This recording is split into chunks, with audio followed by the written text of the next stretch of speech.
ہم ہندوستان کی اس خاتون کو سلام جرأت پیش کرتے ہیں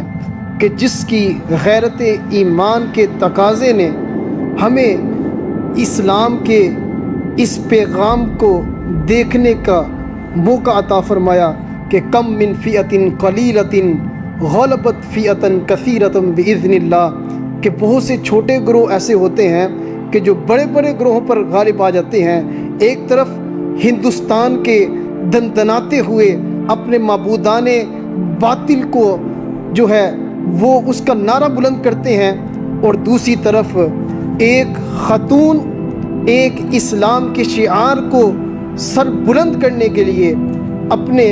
پردے کے اندر ملبوس ہو کر اللہ اکبر کا نعرہ لگاتی ہے۔ اللہ اکبر کا جب نعرہ لگاتی ہے تو چہار تانگ عالم کی امت مسلمہ کا سر فخر سے بلند ہوتا ہے۔ تو ہم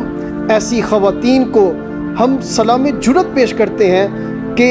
1400 سال کے بعد ایک خاتون اٹھ کر جب اللہ اکبر کا نعرہ لگاتی ہے تو اسلام کے جو فالوورز ہیں،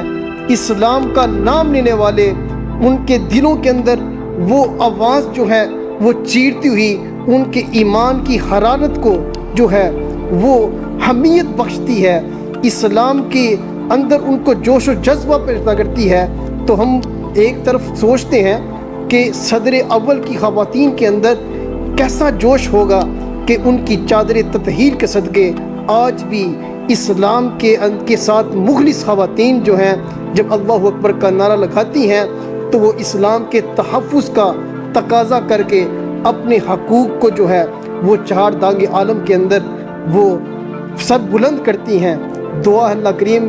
ایسی خواتین کا سایہ ہمارے سروں پر تا دیر قائم و دائم فرمائے، اور حضرت فاطمہ الزہرا کی چادر تطہیر کے صدقے ہماری خواتین کو بھی اسلام کے تقاضوں پر پورا اترنے کی توفیق عطا فرمائے۔